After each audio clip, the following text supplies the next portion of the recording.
I've been seeing a lot of topics and a lot of conversation recently happening around Pantheon Rise of the Fallen, specifically in the forms of Reddit posts or YouTube videos.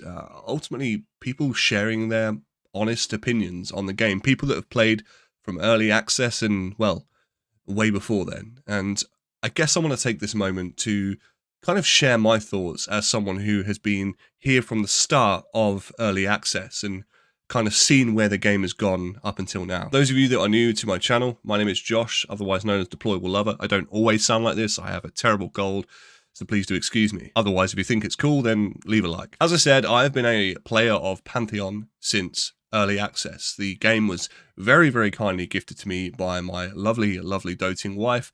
She thought, hey, I'm bored of you playing WoW Classic, play something else. So, hell, I thought I'd check it out. And I had no idea, truthfully, the inspiration behind the game. I had really had no idea of its influence from EverQuest. I hadn't played EverQuest until I started playing Pantheon. That was the first time I ever tried EverQuest, was actually a couple of weeks ago.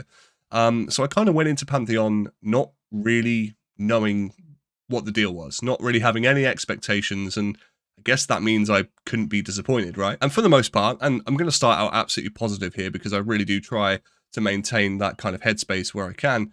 And for the most part, starting out in the game, I wasn't disappointed at all. I thought the general pacing, the general gameplay of what was accessible in an early access format for Pantheon was very good. There were a number of classes, there were a number of races, there were a couple of customization features. The general kind of flow into the areas you were traveling to was okay. Yes, there was some invisible walls, some weird pathing, but hey, it's early access, right? You get a pass. Many of the enemies, whilst they seemed a little bit placeholder, they seemed fairly well designed. The abilities worked. They dropped loot, albeit perhaps it wasn't scaled to the value as to what you would hope it would be. Skills were readily available at various different skill trainers. Each of them were located in different spots, and I was enjoying, I guess, making my way in the world of Terminus and exploring what the world had to offer and what was around every nook and cranny. And that's what Pantheon for me really did well. That's what drew me in. I guess that's something that hooked me really, really early on, was the fact that there is no map, there's no guidance here. If you want to make your way out into the world and explore things, and you want to, I guess, venture off of the beaten path, you could do that very much at your own leisure, but also at your own risk. And that really ticked a lot of boxes for me. I was like, this is really, really fun. Like, I could find something really cool, like even if it was just a new vista, a new location, or I could find an enemy that was a chevron mob, a group mob that I couldn't possibly take on my own. And just the fear of getting my ass handed to me was really exciting. Initially, when I joined the servers, everything was great. Yeah, the worlds were really, really busy. Hell, I mean, I'd even argue for a short period of time they didn't have enough shards. There wasn't enough servers. Things were crazy busy. You were looking at Twitch viewership was great. There was a lot of YouTube content coming out. The game felt exciting. It felt new. Even myself, I was making videos to say, hey, look, keep an eye out for this game. This is one to keep your eye on. Even if you've never been a fan of EverQuest, I'm a living proof of it.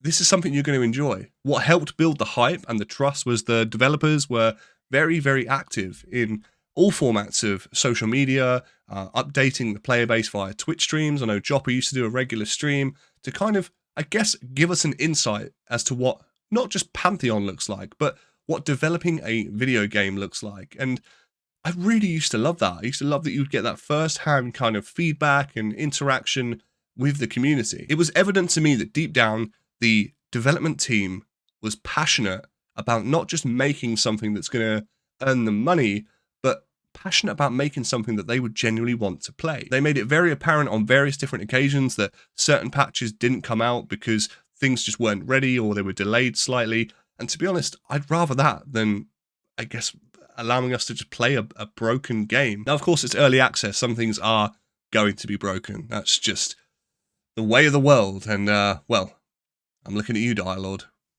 I really am looking at you right now. But all in all, we had momentum. The Discords were busy. There was unofficial maps being created, which, by the way, the guys over at Shalazam, the people that are putting all of that together, incredible. Absolutely. Whether it's endorsed or not, that is absolutely incredible. Listing all the NPCs, the mobs, item locations, quests is one hell of an undertaking. And to have that dedication for a game that may not even see the light of day is unreal. It was at the peak of all of this kind of synthesis of all these different platforms and social networking that I was often finding myself just grinding levels across different classes. I played a wizard, I played a druid now. Druid was a great addition, by the way, although I really wish they'd just shut Herode up just for a second. I played a warrior, dire lord. So I was having a lot of fun just grinding and grinding and grinding, finding new locations, fighting new mobs. But there was just something missing. Just something missing. And in amongst all of this, you've probably noticed that not once have I really mentioned questing, and there's a reason for that.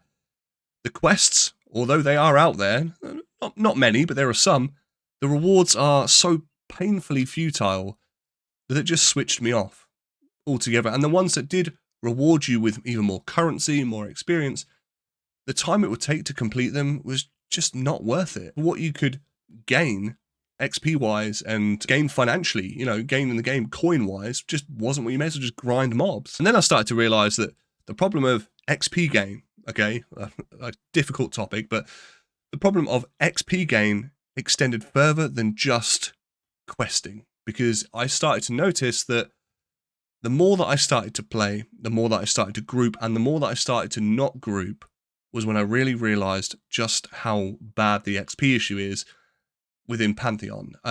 Depending on the class that you were playing, and I won't go on this tangent too much, but depending on the class you were playing, you could be quite far behind if you were to sit, queue for a group, so look for a group, message people, I guess hope that people turn up and hope they don't have to leave in 20 minutes, and then you've got to pray you've actually got a decent group, that people know what buttons to press, where to go, where not to go, what to mez, what not to mez, what, make sure they don't hit the mob that's mezzed. And if you manage to string all that together, a party, a composition of 6 people, more often than not, your XP was still worse. Now, I know, of course, you could argue, Josh, it's not necessarily for the XP, it's for the gear, which I hear you, but early on, levels 7 through to 20, most of the gear that you get from humanoid NPCs really is more than feasible. And to be honest, I'd argue how many people are getting past level 20 anyway. And the reason I say that leads me on to my next statement, because if you are one of the people that are looking for a group constantly, and I see it all the time, if you're looking for a group right now in the current stage of Pantheon, you're going to be waiting a while. And that's just matter of fact. It doesn't matter if it's the middle of a Monday or the height of a Saturday. It's just quiet right now. Now, does that inherently mean the game is dying? Is it dead before arrival or dead on arrival? No, that's not the case. It's early access. Early access is a very, very difficult topic for, I guess, any developer to cover, any game studio, because things are going to change. The developers have openly said that there will be wipes. There will be character and account wipes once this game gets closer to an official release. And there are people that just don't want to invest that amount of time for something that's just going to be taken away from them. Now, for someone like me who's willing to play it a little bit more casually and not so hardcore, I'm happy to put a few hours in on a few different characters and just explore the class kits and get what I want to get out of it. But otherwise, that's a bitter pill to swallow. The population of early access, by its very definition, is going to change. There are going to be updates that people aren't necessarily going to like, and there are also going to be updates that people really do like, and that will tend to fluctuate. But it has to be said that, of course, since the launch of Pantheon, where all the content creators get on board with it, perhaps some of the bigger names that support the game, which by the way, I'm not going to mention the person's name, but I haven't seen them play it once since the game has hit early access, but I don't know, it could be busy, who knows. Those people tend to peel off, okay? So then the player base is kind of left with just a shell, and that's where we are right now, a shell. We've dropped a couple of shards on most of the servers, so you could argue that we're kind of consolidating the player base a little bit. Then we brought out some PvP servers, which not quite sure why we did that. I think one of the most honest telltale signs of like slight worry that I had as an avid player of this game was when we started switching from weekly patches, weekly updates. And I get that time schedules and timescales, they're a hard thing to stick to, especially if you're a small development team. But you mix in with the fact that you've got a game in very early live active development, and you're starting to tail things off, perhaps not meeting what was promised initially, and not fulfilling deadlines, and let alone let alone chucking up a roadmap, which to me just it doesn't seem like a roadmap, guys. I'm going to be honest. It seems like something that you've just done to just appease the player base and say, "Hey, guys, shut up. There's a roadmap now. Just crack on, deal with it." And I feel like, unfortunately, VR they're in slightly too deep, and that's fine. It's fine. It's a fucking daunting task, but you guys need to come to the table and just be honest and say, "Hey, we need to take a step back. We need some help." Jopper, I don't know his situation, but he's obviously not streamed for a couple of weeks. I know he was taking some time off for some family-related issues. If it is down to mental health and it is down to mental burnout and the pressing questions that you get time and time and time again on your stream, you just got to say, "Look, guys, just please, I'm a human being. This is a massive undertaking, but we're in too deep." There are so many things within Pantheon that need fleshing out, far beyond adding anything else. Personally, for me, far more important than adding PvP servers, far more important than adding different hairstyles or even adding newer classes to the game. I like the Druid personally, but I really wouldn't have bothered putting it in the game. You've got class kits that are only working up until level 20, 26 sometimes. Some spells in the game are so expensive to buy that people can't physically grind enough currency to buy the skills for. Past a certain level, there is just no content. For the die-hard fans of this game who want to get into it, play their game and log on, there's nothing. There is literally nothing for people to do right now. And of course, yes, I get it. It's early access. It is a work in progress. But right now, my honest opinion, and even for someone who, like me, is kind of playing in the middle ground, AVP, that sort of territory, the game's it's a bit half-cooked. It's a bit rushed, and it's a fantastic game. This is coming from someone who has nothing but love and passion for this game, and all I want to do is see it take off and do really well. But if you were to ask me, is it ready for early access? No. I do feel like, and I'm sure you guys are like, this is obvious, but I do feel like early access was just, we need some money right now to either appease investors or appease backers. We need to bring something to the table. We need to just put it out there, and it's way too soon. Way too soon. Many of the animations in the game, basic stuff, is missing. There are still hideous invisible walls in a lot of locations. One of the main cities of Thronefast is still not even built into the game yet. You had, up until recently, various different areas that you could walk around AVP and then be loaded in and then ported back into another spot 2 seconds later. It's just, there's some clipping issues, like Herode. I don't know if this is fixed yet, but he or she sort of floats along the ground. There's just tiny little package things, right? Little package things that you would just shouldn't be a problem. They shouldn't bother you so much, but they do. And these are things that people play and pick up on. Let's talk about the dungeon content. Let's talk about some of the more instant content, because this is what kills me. The instance-ish, and I use instance as a bit of a term, a throwaway term, like Halnir Cave is technically instance, whereas the Goblin Caves really aren't. But dungeons as a whole are fantastic in this game. In fact, if this game was purely just dungeons, it would be incredible. It would absolutely be incredible. Some of the best moments I've ever had have been going through the Goblin Caves, going through Halnir Cave. The first time you ever enter Halnir Cave is an outer-body experience. It's unreal. There's traversal that you can climb horizontally. You've got all sorts of different enemies with different mechanics that you've never seen before, different toxic crystals and stuff to avoid, loot drops. It's just new and really, really cool. But right now, there's just not really enough. There's not enough variety. There's, for example, if you're someone who spawns in as an elf, for example, in Wild's End, you've got what?